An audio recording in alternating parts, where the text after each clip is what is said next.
오늘은 마태복음 1장 18절로 23절 본문의 말씀으로 예수 그리스도의 탄생이란 제목으로 함께 말씀을 전하겠습니다. 함께 봉독한 마태복음 1장 18절에 보면 예수 그리스도의 나심은 이러하니라 그랬어요. 예수의 탄생, 예수 그리스도의 나심은 이러합니다 그래요.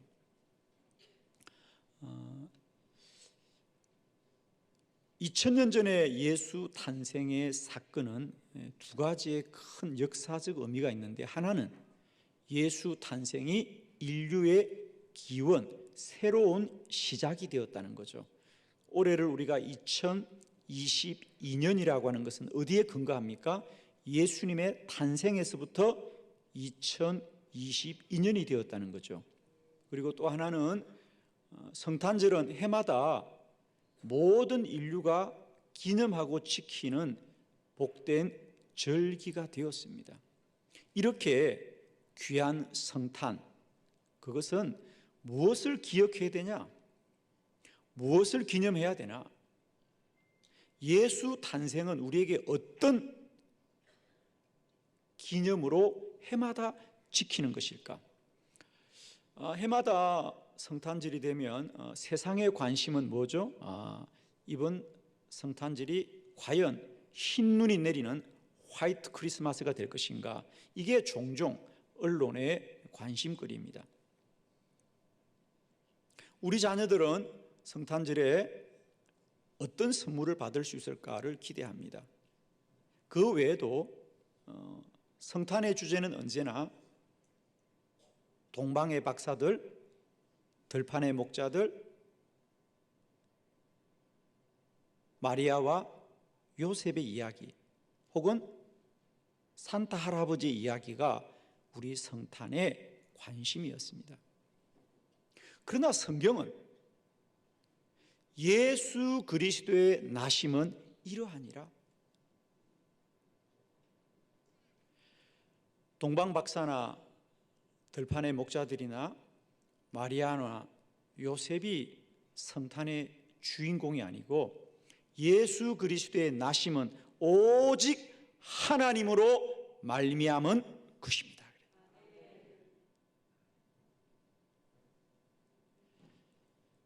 오늘 본문에 예수님의 탄생 앞에 마리아는 몹시 두려워하죠. 내가 처녀의 몸으로 아이를 가진 것이 자랑스럽지 않습니다. 두렵고 부끄러운 일이었고, 그와 약혼했던 청년 요셉에게는 괴로운 일입니다. 내가 그와 동거한 일이 없음에도 불구하고 마리아에게 아이가 생겼다는 일은 이 젊은이에게는 괴로운 일이었어요.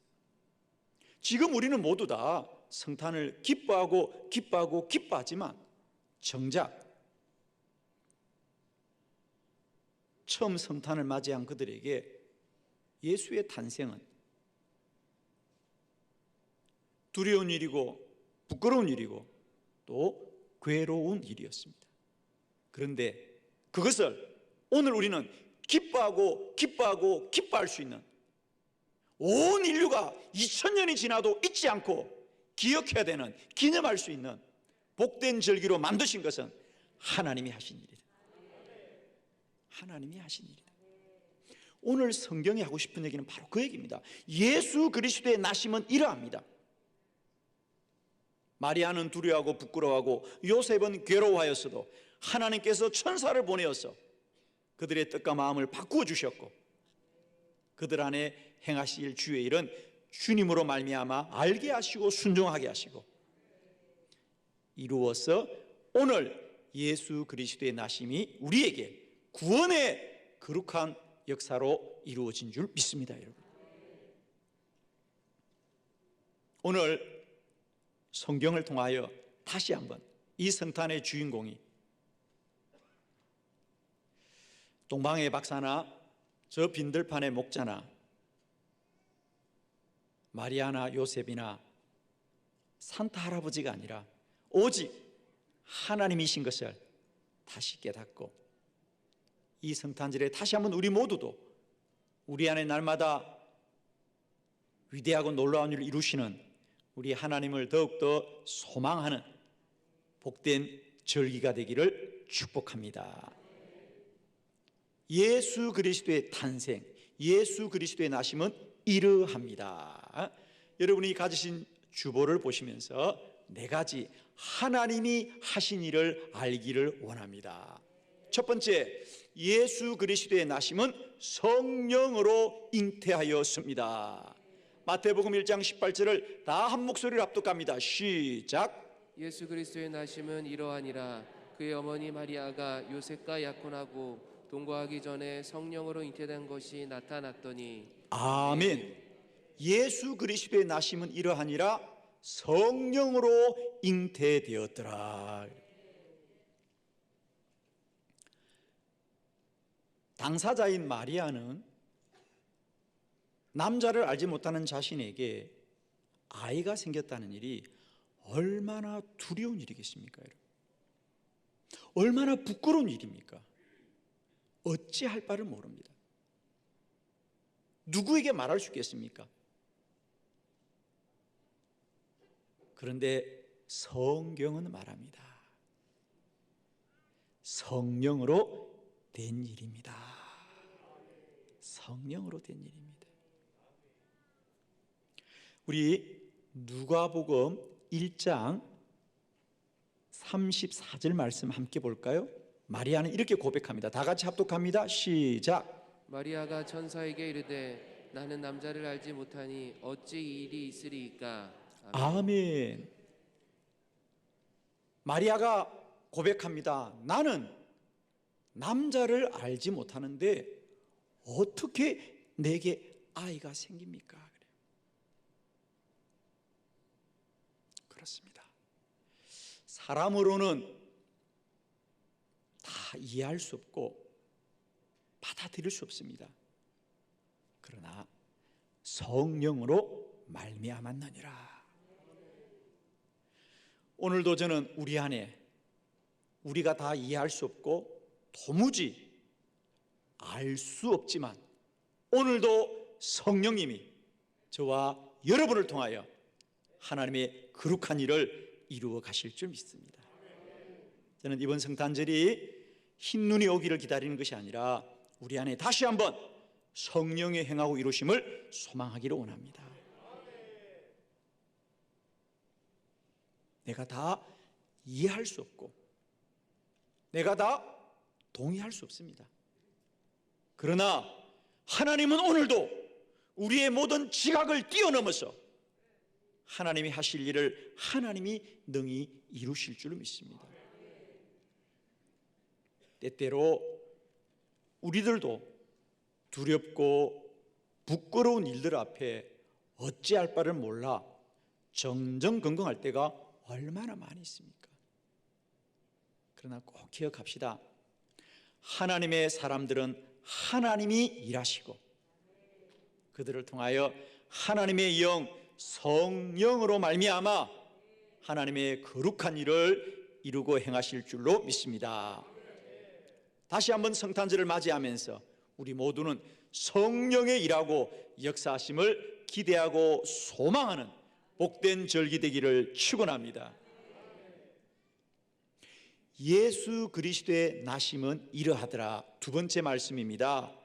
예수 그리스도의 나심 속에 요셉은 끊고자 하였더라 그랬어요. 우리 마태복음 1장 19절의 말씀이죠. 다 함께 합독합니다. 시작. 그의 남편 요셉은 의로운 사람이라 그를 드러내지 아니하고 가만히 끊고자 하여. 아멘. 아멘. 그렇습니다. 마리아가 아이를 가진 것에 관하여 마리아는 두려워하고 부끄러워하고 그와 약혼한 청년 요셉은 이 일을 괴로워합니다. 여러분,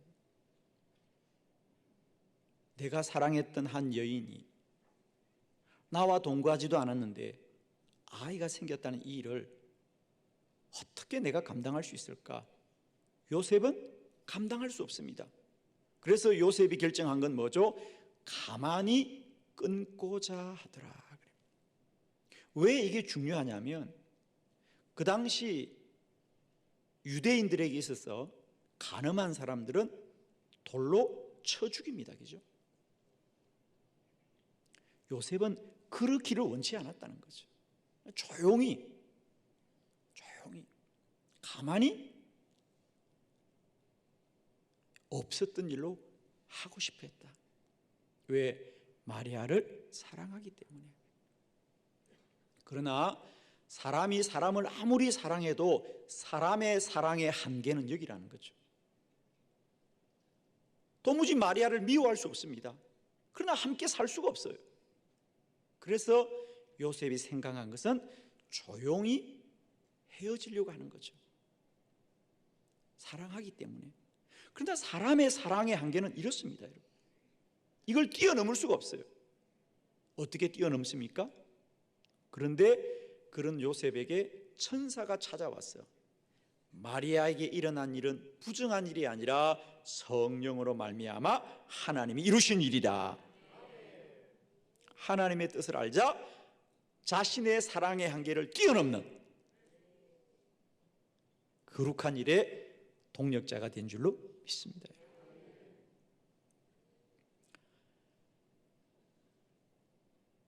요셉뿐이 아닙니다.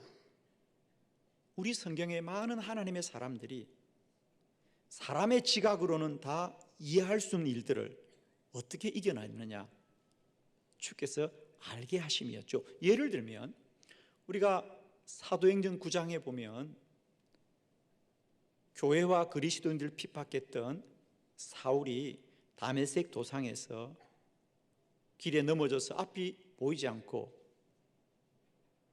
그를 처지했을 때에 주의 천사가 아나니아, 예수님의 제자 아나니아에게 찾아와서 아나니아야, 너는 사울에게 가서 기도해주고 그의 눈을 뜨게 해주라 그럽니다.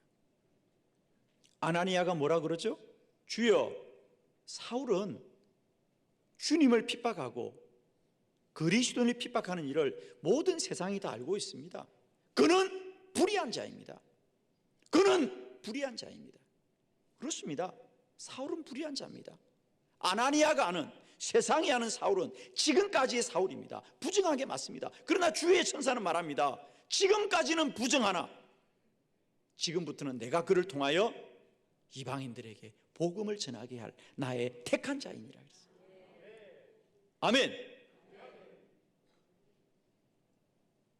이번 성탄절에 내가 알고 세상이 아는 것을 뛰어넘는 하나님이 알게 하신 은혜가 저와 여러분에게 있기를 축복합니다.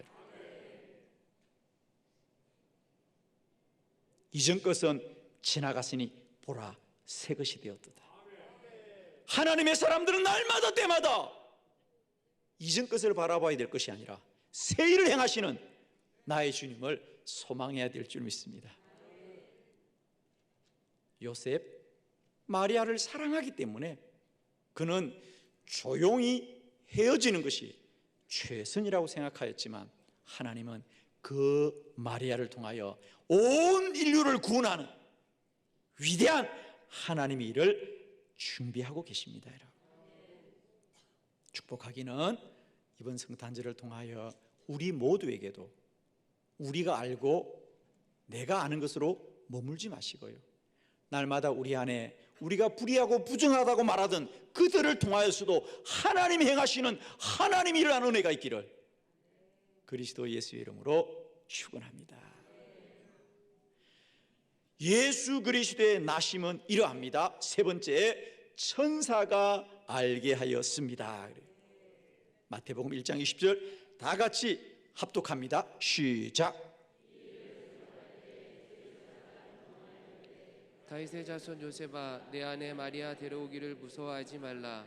그에게 잉태된 자는 성령으로 된 것이라. 아멘. 이 일을 생각할 때에 어떤 일이죠? 마리아가 아이를 가진 것을 요셉이 알게 된 거예요. 요셉은 마리아와 동침한 적이 없습니다. 그런데 마리아에게 아이가 생겼다면 그건 필시 부정한 일이겠죠, 여러분, 그죠? 부정한 일입니다. 요셉의 마음이 얼마나 괴롭겠습니까? 이 일을 생각할 때에 이 있어야 되지 못할 도무지 내가 감당할 수 없는 일을 내가 어떻게 해야 되나? 이 일을 생각할 때에 주의 천사가 현몽하였더라.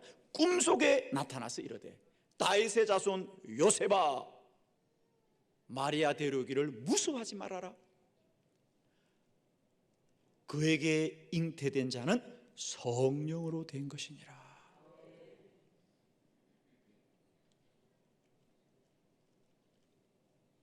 천사가 알게 하였더라. 사람이 아는 것이 아닙니다. 꿈속에서 알게 되었더라는 거죠. 하나님이 적극적으로 알게 하신 거다.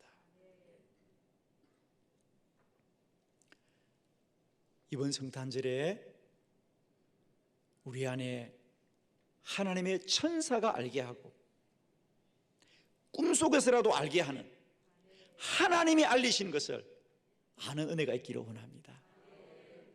내가 아는 것이 아닙니다. 내가 아는 사실이 아니라 하나님이 알게 하는 진리를 아는 주의 거룩한 백성들이 되기를 원합니다. 여러분, 우리 누가복음 2장 15절입니다. 다 같이 한번 크게 합독합시다. 시작. 천사들이 떠나 하늘로 올라가니 목자가 서로 말하되 이제 베들레헴으로 가서 주께서 우리에게 알리신 바 이 이루어진 일을 보자 하고. 아멘. 들판에 있는 목자들도 베들레헴의 구유에 예수가 탄생한 것을 어떻게 알았느냐? 천사들이 알려줬어요. 주께서 우리에게 알리신 바를 이제 우리가 보자 그랬어요. 저는 날마다 때마다 우리 안에 내가 아는 사실을 확인하는 현실의 삶을 사는 자가 아니라 우리 안에 날마다 때마다 하늘의 하나님이 이루시는 하늘의 일들을 아는 믿음이 있기를 축원합니다. 사람의 일을 보자, 세상 일을 보자가 아니고 하나님이 하신 일을 보자. 주께서 우리에게 알리신 바 이루어진 일을 보자 그럽니다. 이번 성탄절이 빈들의 목자들이 하늘의 천사가 그들에게 알리신 바 주께서 알리신 일을 보는 복을 누리듯이 이번 성탄절에 내가 아는 것을 아는 만큼 보는 것이 아니라 하늘의 하나님이 알게 하신 것을 보고 깨닫는 복된 은혜가 있기를 축원합니다. 마지막 네 번째, 예수 그리스도의 나심은 이러합니다. 그의 이름은 임마누엘입니다. 마태복음 1장 23절 다 같이 합독합니다. 시작.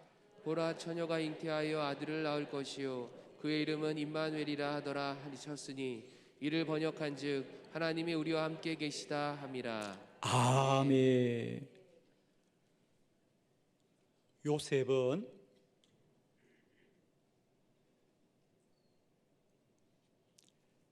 마리아에게 일어난 일이 성령으로 말미암은 것이고 그 아이가 태어나면 그 아이의 이름은 임마누엘이라 하여라 그랬어요.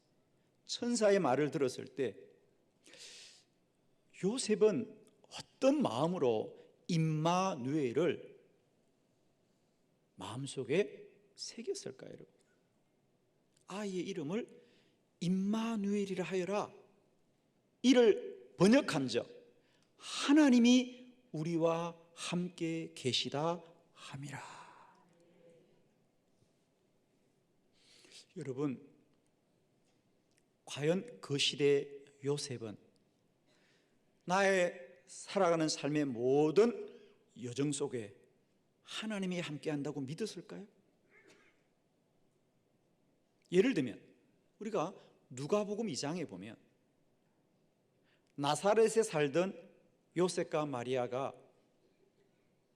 아우구스투스 황제의 영을 따라서 호적을 등록하기 위해서 베들레헴으로 갔더라 그랬어요. 예수가 베들레헴에 탄생한 건 여행 중에 나온 겁니다. 그러면 요셉이 약혼한 그의 아내를 데리고 베들레헴에 호적을 등록하러 갈 때 그 마음이 어떠했겠습니까? 지금까지 이스라엘 백성들은 다 지파에 속하는 것은 족한 겁니다. 무슨 지파? 그런데 이제는 호적을 등록하러 다 고향으로 가야 됩니다. 왜? 로마의 지배하에 있었기 때문에. 아우구스투스 황제가 명령을 내린 겁니다. 그들이 호적을 등록한다는 것 자체가 얼마나 굴욕적이고 부끄럽고 치욕적인 일인지, 그 일을 하려고 하는 사람이 무슨 기쁨이 있고 무슨 소망이 있습니까? 과연 하나님이 우리와 함께 한다면 하나님의 자녀들이 어떻게 로마의 황제 앞에 우리의 이름을 올려야 되는가? 이제 우리는 하나님의 백성이 아니고 황제의 식민이라는 겁니다. 그런데 이게 웬일입니까? 요셉은 언제나 마음속에 하나님이 어디 계셔? 하나님이 우리와 함께 하신다면 우리에게 어떻게 이런 일이 일어날까라고 생각하는 그에게 천사는 나타나 말합니다. 너의 아들이 태어나면 임마누엘이라고 하여라. 하나님은 우리와 함께 하신다고 하게 하라.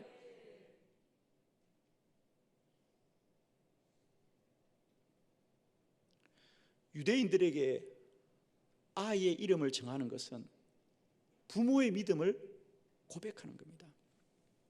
우리나라만 해도 아이들이 태어나면 그 이름에 그 아이들의 소원을 담습니다. 그렇죠? 그런데 유대인들의 아이들의 이름은 그 부모의 믿음을 고백하거든요.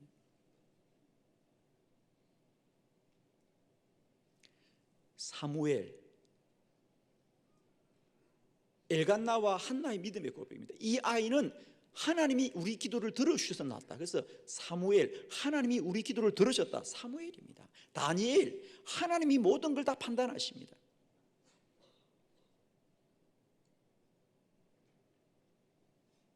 이 아이의 이름은 임마누엘이라고 하여라. 임마누, 우리와 함께 계신다. 엘, 하나님, 하나님이 우리와 함께 하신다.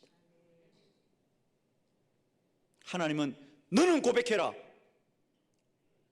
너희가 로마의 식민지로 산다고 해서 하나님이 너희를 떠난 것이 아니다.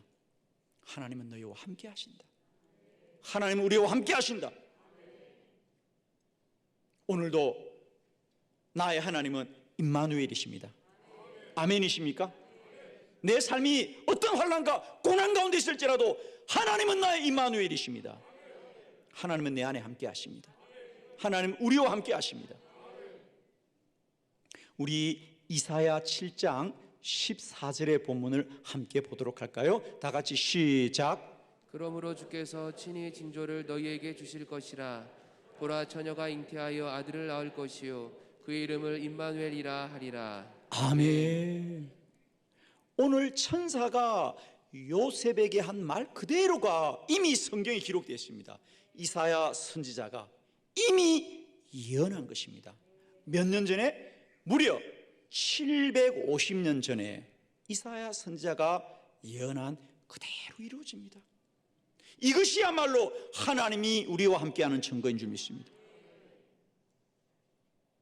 우리가 눈으로 보는 현실은 나라를 잃고 식민지 백성으로 살아갈지라도 하나님은 750년 전에 그의 종을 통하여 하신 말씀을 지금도 이루고 계시고 앞으로도 이룰 것이고 영원히 함께 하실 것입니다.